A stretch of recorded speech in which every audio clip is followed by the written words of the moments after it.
But anyway, yeah, MLB The Show is if you're into sports games and you're into simulations, MLB The Show as a franchise has been historically one of the best ones you could possibly play.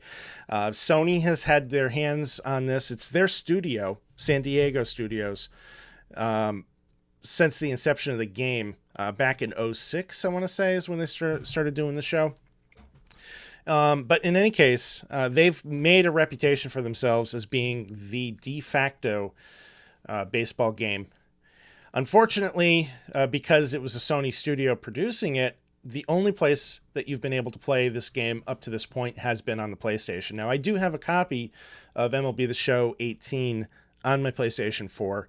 And last year, when there was no baseball, I put the game on simulation mode, AI versus AI, and I just sat back and watched the game just to get the feels. And it was pretty damn close, man. Like, it's that close to the real thing. So when they announced that they were coming to Xbox with it, I was pretty excited. And one of the most exciting things was that they were bringing it to the next gen consoles. Now, I thought there was a chance that we were going to get the game last year, and I guess they needed an extra year. So they developed it this year with the PS5 and the Series X in mind. And I got to say, from a graphical standpoint, I'm a little disappointed in the quality of the game.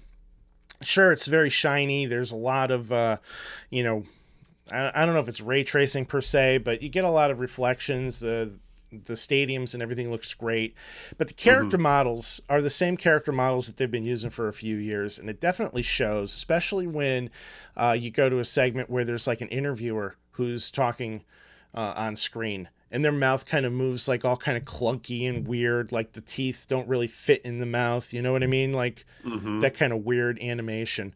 So it's a little jarring. But outside go ahead, I'm sorry. I was just going to say, I noticed that because I'm watching a gameplay review just muted as you speak about the game, which I often do, so I can understand what you're saying. And Yeah. I can see that. I would have expected this to look a little bit better. I mean, it looks really good, but some of the things you just mentioned are definitely apparent. Yeah, and it's I wanted to have a video loaded for the stream, and I was unable to get it to cooperate with my setup, unfortunately. But they haven't really done anything revolutionary with the game. And as Son of a Fitch noted in the chat just now, sports games need competition or else they'll look the same for a decade. And he's right. Now, to be fair, MLB The Show is the best baseball game. However, it's also the only baseball game. There's really not much in the way of MLB games outside of like maybe a couple arcade kind of batty things and like, mobile games, right? This is the only true like baseball simulation game, and it is thorough. There are half a dozen different types of modes that you can play. There's online competitive play, there's ranked, there's unranked. There's like a managerial mode. There's a dynasty mode. There's a create your own character. There's a create your own stadium. There's all kinds of shit you could do with this game. But at the core, you're throwing pitches and swinging bats. And I think that's where the game more or less nails it. But it's not 100% perfect. They've introduced a new pitching mode this year called pinpoint pitching. And what they're trying to do is, in their way, simulate the cadence of a windup and a pitch, right?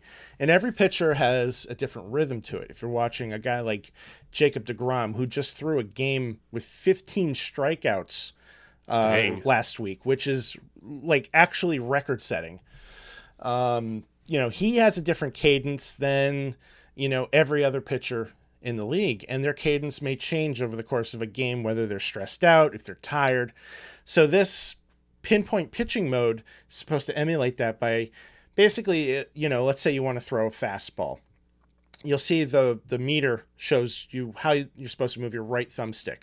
So it'll go for a fastball, for the most part, it's down, up, you hold it, and then as you're about to throw, you drop it down again. And there's circles that you're trying to hit.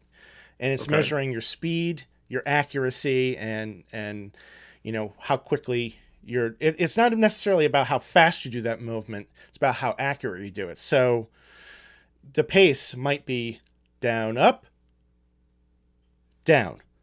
Okay. And if you do it down, up, down, you're going to botch the pitch, right? The next pitcher might have a completely different cadence for the same exact pitch.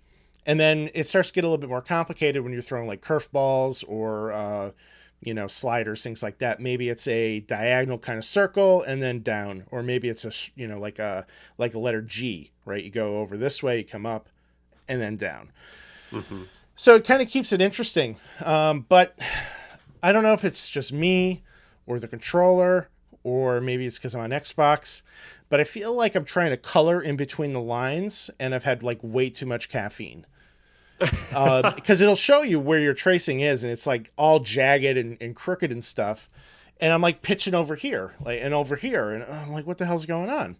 Uh-huh. So I dumbed it down to like classic mode, which basically is put a dot in the box, press a button, and then you throw. And that's been working pretty well for me so far. As far as hitting goes, well, I just feel like a dope with that too, because I can't hit for nothing. Oh no.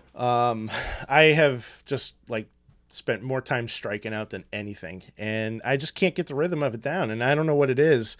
Hitting has always been challenging for me in these games, but I did way better in the 2018 game than I have been doing here. And I have game mode and all the works turned on my TV, and I would think that it would actually be helping out, and I don't know, something's not right. So what do you think it is in a nutshell? Do you think it's just like the mechanics of the new installment? Maybe. I think some of it is like I have to get good, because there is an element of that in this franchise.